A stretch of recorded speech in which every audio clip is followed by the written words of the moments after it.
देख रहे हैं जी भारत न्यूज। देश के नाम, यह देश गिर पड़ा है, इसे उठाइए। युवा पीढ़ी लक्ष्य विहीन। कवि राम भदावर।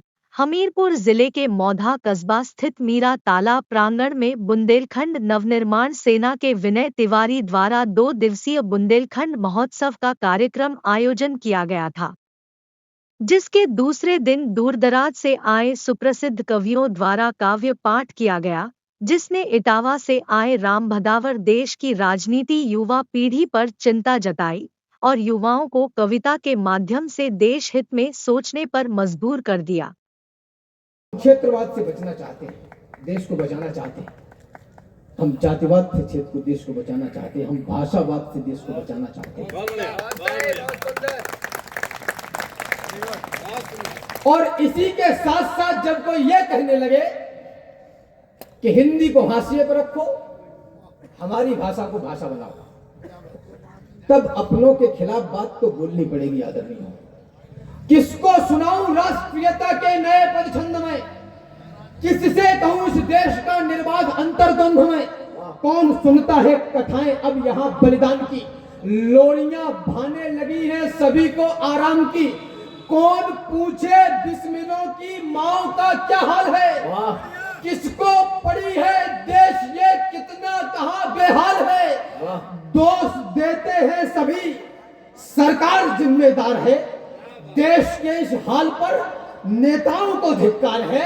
ये चयन है आपका तो फिर कहो धिक्कार कैसा, और बुरा कहने का है तुमको भला अधिकार कैसा। पिछले चुनावों में तुम ही तो नोट लेते दिख गए और कुछ गद्दार थे जो बोतलों में बिक गए। है नियम संसार का, जिसने किया वो ही भरेगा। चोर पालोगे तो क्या चोरी पड़ोसी की। कहते हैं हम चिल्लाते बहुत हो, ये बात प्यार से भी कही जा सकती है। आप लोगों के सामने उनकी आंखों में आके डाल के कहना चाहता हूं, चिल्लाता वह है जिसको चुभता है, मुर्दे बोला नहीं करते। रैलियों में झूमकर जयकार करता कौन है? 70-75 वर्ष हो गए इस देश को। रैलियों में झूमकर जयकार करता कौन है? भैया जी संघर्ष करो, हम तुम्हारे साथ हैं। 2 साल में भैया जी फॉर्च्यूनर में, और तुम्हारे हिस्से में गाड़ी के पीछे उड़ती हुई धूल। जिंदाबाद। इनके मन से सेवा का भाव आपने ही खत्म कर दिया। रैलियों में झूमकर जयकार करता कौन है? थाम कर झंडा मचल कर प्यार करता कौन है? जाति वाले जाति वालों को जिताने के लिए, जाति वाले जाति वालों को जिताने के लिए उमड़ते हैं साथ में फोटो खिंचाने के लिए।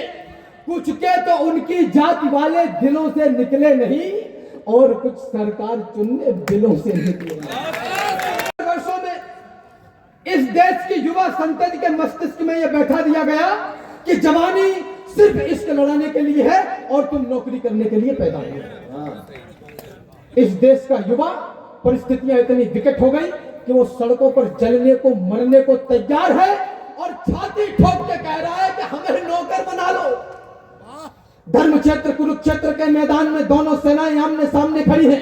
संजय ने महाराज धृतराष्ट्र को रेखांकित करते हुए बताया कि कौन कहां खड़ा है। काश्यप परमेशवासा शिखंडी च महारथा। जिस देश का शिखंडी भी महारथी हो, उस देश की संसद इतनी नपुंसक कैसे हो सकती है जो ये कहे कि हमें नौकर बना लो। हाँ भैया जिंदाबाद। और उसके बाद में यदि इस देश में कोई राजनेता, इस देश का कोई प्रधान सेवक आकर ये कहता है कि हम अपने देश में सब कुछ स्वदेशी करेंगे, तो आपको बड़ा बुरा लग जाता है। निवेदन करना चाहता हूं आदरणीय, ये देश गिर पड़ा है, इसको उठाइए। 12वीं पास करने के बाद 30, 40, 50 हजार की नौकरी करने के लिए पैदा नहीं हुए हो आप। इस देश को वहां तक पहुंचाना है जहां तक था। आज रास्ते में भाई साहब ने, भार्गव जी ने बड़ी अच्छी बात कही।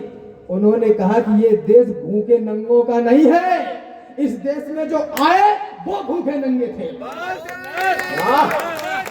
जिंदाबाद, वाह वाह वाह वाह। ये देश गिर पड़ा है, इसको उठाइए, मरहम न सही घाव पर कुछ तो लगाइए। कहते हो मेरे दिल में धड़कता है तिरंगा, किस किस के धड़कता है चीर कर दिखाइए।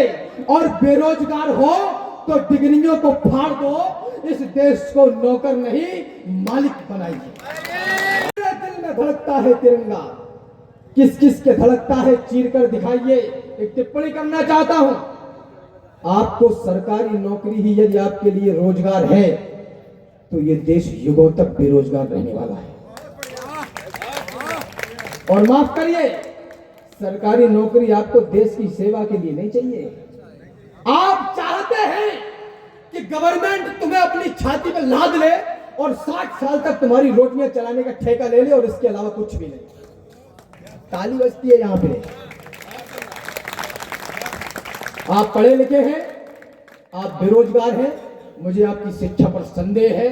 आप राजनेता हैं, 5 वर्ष शासन करने के बाद यदि आपको वोट मांगने की आवश्यकता पड़ रही है तो मुझे आपके शासनकाल पर भी संदेह है। अरे यत्न तो करना पड़ेगा, कर्म के कोदंड पर हर हाल में चढ़ना पड़ेगा। जो कुछ कहूंगा तर्क के साथ कहूंगा। लाइब्रेरी से निकलता हूं मैं, पंचर की दुकान से नहीं। यत्न तो करना पड़ेगा, कर्म के कोदंड पर हर हाल में चढ़ना पड़ेगा। पार होते हैं वही जिनकी भुजाएं जूझती हैं, प्रार्थना करने से कोई सिंधु तर जाता नहीं। यह नियति का एक उपक्रम है, यथावत सत्य भी है। जो कभी खोता नहीं सो कभी पाता नहीं। इस समय की धार में गोता लगाओ सूरवीरों, व्यर्थ के अवसाद से दुख ही बढ़ेगा देख लेना। जो समय पर युद्ध से आबद्ध होगा जय करेगा, समय उनके नाम पर सोना मढ़ेगा। अभी है बल तुम्हारी बाजुओं में, जवानी ही भवानी है। जो कुछ करना है अभी कर लो, बुढ़ापे में सीढ़ियां भी चढ़ो तब नहीं पाओगे। अभी है बल तुम्हारी बाजुओं में, अभी इतिहास गढ़ने का समय है। अभी से शस्त्र अपने छोड़ना मत, अभी तो युद्ध लड़ने का समय है। अभी तुमको समंदर में उतरकर खजाना मोतियों का खोजना है। गगन धरती के राजा बस तुम ही हो, समय की मांग है, यह योजना है। अभी मौसम बदलने हैं तुम्ही को आंधियों से जूझना है। निरंतर कोशिशें करते रहो, बस सफलता के लिए रुकना मना है। यही दिन प्यार के झनकार के हैं, मगर टंकार के दिन भी यही है। यही दिन है खनकती चूड़ियों के, मगर तलवार के दिन भी यही। सजीले ही लुभाते हैं, सुन ले मेरे युवा मित्र, सुंदर सलोने सजीले ही लुभाते हैं। भगवान कृष्ण को प्रेम हुआ, भगवान राम को प्रेम हुआ,